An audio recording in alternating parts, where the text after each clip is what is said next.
We're going to begin today with one of three Super Bowl-related clips you'll see Friday, Saturday, and probably Sunday as well, including a lot of great content after the Super Bowl. Before we get into any of that, facebook.com/TYT Sports. The link is right in the comment section. It's in the description box. We have like 50 openings in the Squares pool. You don't have to do anything besides comment I am in. I've asked you guys to put a team name too. I'm just curious what the audience thinks is who's going to win. And if you do that, you will have an opportunity to win t-shirt, sweatshirt, swag bag, pretty much any t-shirt you've seen Jayar Jackson on this show with. You have a chance of possibly winning. Hey, and also, but you won't win the ones that I wore. Kind of. That would be a little weird. You don't get those. You don't get the If you'd like one, I'll sign it.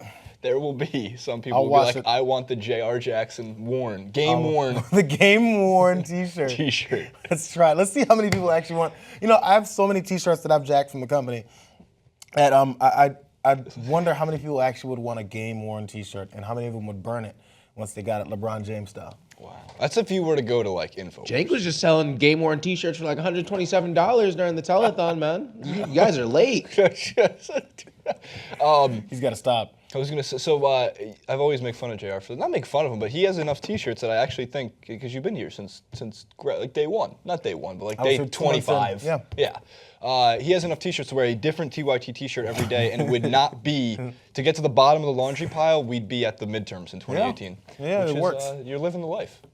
It's good. It's good. Off to the Super Bowl. I really like this topic because I'm a Patriots defender in a way, a supporter, and JR is not. So the headline of this clip is, should we change the name of the Lombardi trophy to the Belichick trophy because he's had a hand in 10 of the 51 Super Bowls, just under 20% of every Super Bowl Belichick's had a hand in. Of course, most of which, 7 of which being the New England Patriots head coach, some of which being a part of the New York Giants, I believe. Yep. And I think I know your answer, JR, but do you think the reasoning behind it, you probably don't know, though. So, of course, this all started, as you were mentioning, Troy Aikman alluded to it at, I think it was Media Day, he was talking. Yeah, I didn't want to mention him because he's Troy Aikman. I'm just kidding. Go on. Troy Aikman, by the way, had head injuries. That's the reason why he had to leave the NFL. That's just a completely unconnected note to this story. So, Troy Aikman was at Media Day, and he was talking about, he kind of flippantly and jokingly said, considering how many times this guy goes to the Super Bowl, maybe, it might be about time for a name change to that trophy. Now, of course, as you guys predicted, my answer is hell no. But it's not because I dislike Bill Belichick and the Patriots like the plague.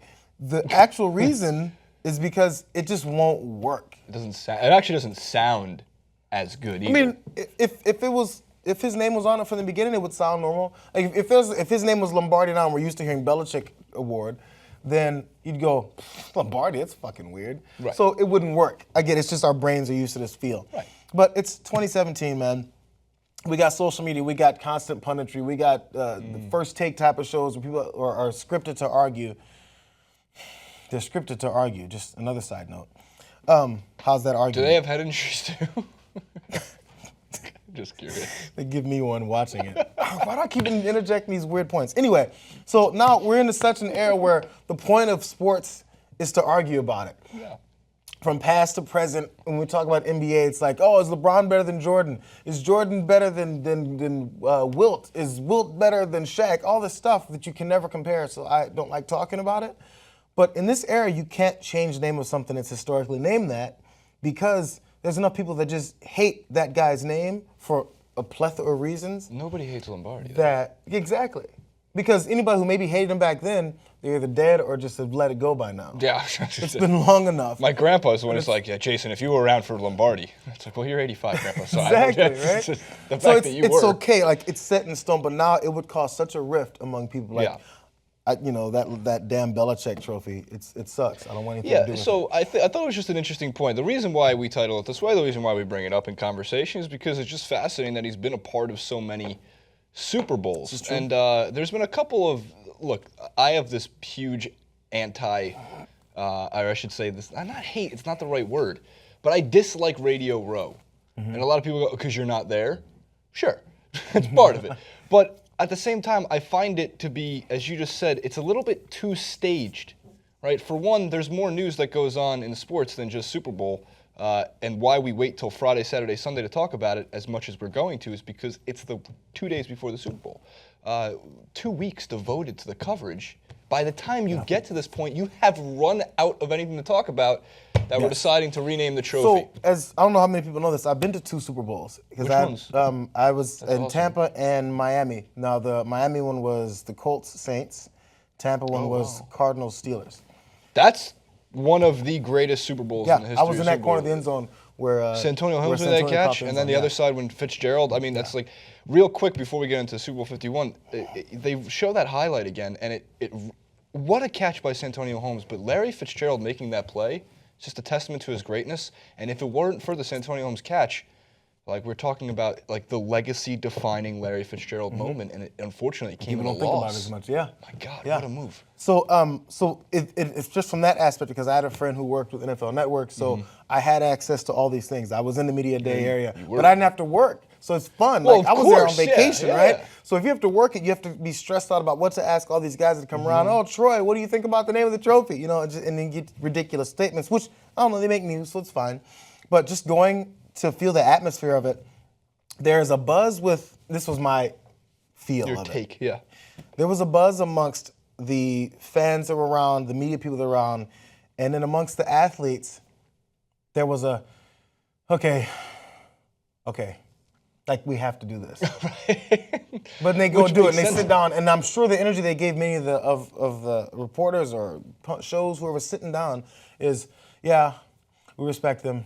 Yeah, it's gonna be a great game, and you get regular obligatory answers, and it's not as fun anymore because they don't want to make a story. They don't want to make bulletin board material. When you know? take away the fun, you're taking away the escape that sports creates. Now, there's still a community aspect. I have a friend who's down in Houston right now. He's been a season ticket Patriots holder since, I think, birth. His family's been a part of it. And he's down in Houston. He said it's a great scene. He said if you're a fan of a team and your team's in the Super Bowl, there's nothing like it. It is. You go down, they said the Falcons fans, he said, have showed up in numbers, and they're great. They're wearing mostly Michael Vick jerseys because I'm not sure how many people own the Julio Jones and Matt Ryan ones yet. But it's cool to see that. It's cool to get that experience. Now, I feel like cities like that are also when New Orleans was down in Miami. Oh, they versus show up. Indianapolis fans. The New Orleans fans, like if you didn't have a dog in that fight, you want to be on the Saints side because it was the most fun group of people. Yes. Maybe we should put a little bit more respect on Dan Quinn's name. Maybe this whole idea that Dan Quinn has no Super Bowl experience is a lie. Because he served as a defensive coordinator with the Seahawks when they beat the Broncos in Super Bowl Roman numerals and lost to the Patriots in Super Bowl more Roman numerals. He took the Falcons job before the 2015 season. He's already back there. So he's been there 3 out of 4 times. You know what I think? I think he should be the substitute name for the trophy once Belichick the Quinn trophy. Puts his name on it. Irresponsible. Yeah, I can't wait for the cheating rumors to come out. I have another element called LOL Browns. No team has more former players in the Super Bowl. Dan's MVP of the 2016 NFL season, Alex Mack, is on there. Number 55 for the, I don't think he's number 55 anymore, though. But still, like Barkavarius Mingo, Barkavius Mingo, not Various, and Dion Lewis was a Brown. Taylor Gabriel. You're talking about playmakers for both sides of the offenses. The Patriots have So what does that say about the Browns? It says the Browns are good at recruiting, but cannot find a way to use them incorrectly. Right? Is that coaching in an upper and higher? Well, I don't know. The front office doesn't have an issue. It's the coaching that's the issue, I guess. I think we should sell the Browns. Front office is great. Should sell them. Let's get into some. By the way, the Patriots have never lost a game with Dion Lewis starting. He's played 16 games. They're 16-0 in every one of them. Matt Ryan's yards per attempt is actually interesting because 7.9 in all 18 games this season. Bradford had 13 such games in his whole career. Derek Carr 11. I don't know why Tannehill was like, Tannehill had 20. But like Derek Carr was an MVP candidate and still could technically win it if they want to. Patriots versus All-Pro receivers. This is really important.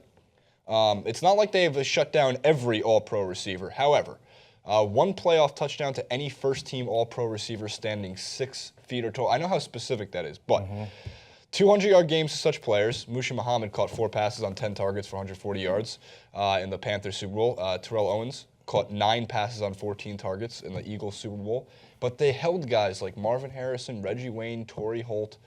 I'm thinking that's Tim Brown and Jerry Rice to games under 50 yards. So you get, as they pointed out in the article, you give Belichick 2 weeks to prepare for your All-Pro receiver. That All-Pro receiver is not going to have his absolute best day. But We'll get into a whole Julio Jones clip on its own because he deserves it in a minute. Super Bowl experience, Jayar? Yeah. 6 compared to the 5 on the roster, and I think this is the dumbest one of them all. Absolutely. If you wear white, you can win the Super Bowl, unless you're Aaron Rodgers. So what's the point? 11 of the last 12 Super Bowl winners have worn white, and the Patriots will be wearing white, and the Falcons are gonna because they're cheating because they saw that stat and they said we need to wear white. JR, I need. It's because white jerseys are a little lighter in weight, so you can move a little bit easier. Well, the sun, whatever. I'm sorry. The lights of the stadium reflect off of white a little bit more, so it shines in the eye. Yeah, you got to wear some eye black. It's like when Notre Dame cheats and wears the gold metallic helmets. You can't see They them. cheat. That's cheating. You're rooting for the Falcons. We know that. Do you think the Falcons will win? I'm rooting for the Falcons. I think the Falcons will lose.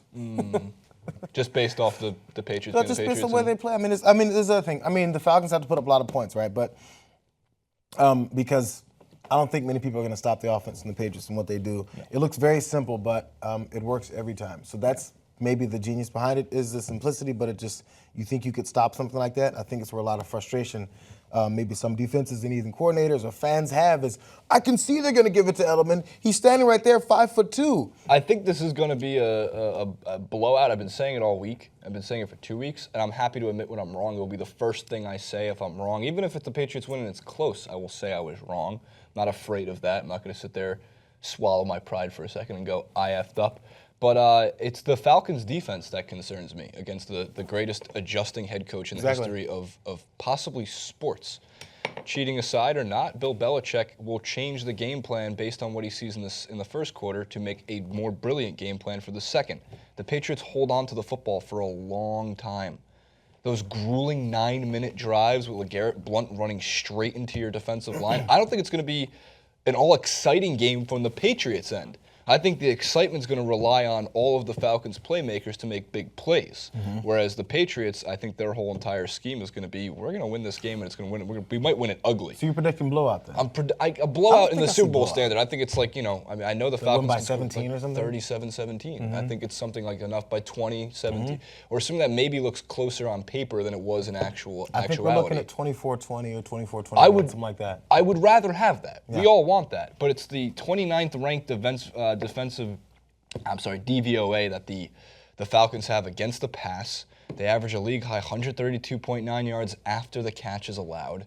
And where do the Patriots thrive? They don't thrive on downfield passes. They thrive on those throw it to Edelman 2 yards underneath. Now, of those, you said those stats. I'm sorry, I'm trying not to extend please, it, but it's a Super Bowl. you were talking about the stats of stats. Super Bowl experience. That is the one that everyone knows. I don't know if everyone knows this, but I hate bringing up past stats and act like they have something to do with the present. Like, this team hasn't won since 1946.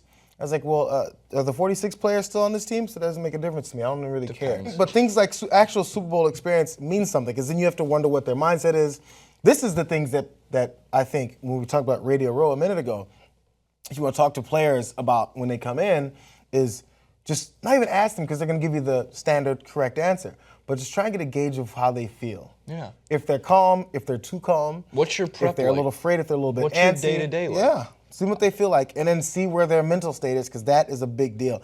It's this big build-up. It all goes away once the kickoff starts. So- of course, you feel normal again, Right. but you have to get started off on the right that foot. note, the thing I want to mention is that the Patriots have been here so many times, and of course there's new members of the team, but when it comes to getting the team focused, it's not like Brady or any of the guys that have been there before.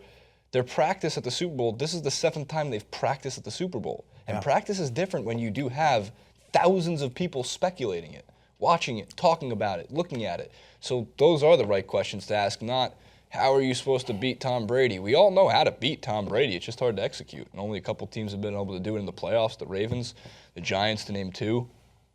In the past, the Broncos last year, to name 3. So if they get the inside pressure on Brady, you have yourself a football game. If they don't, it's hopefully a shootout, which will be fun. And if the Falcons cannot figure out what to do, because maybe Belichick has planned his secondary well enough to stop the Julio Jones, Taylor Gabriels, and the running backs, Devontae Freeman and such, from being able to explosively score points, it could get ugly quickly. Either way, Lady Gaga from the roof at halftime, very excited.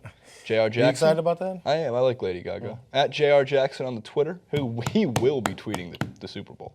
That's for I sure. will be tweeting the Super Bowl. Jason Rubin 91. Make sure to go to Facebook, do the Squares pool. It's like you can win free T-shirts, free game worn Jayar Jackson T-shirts.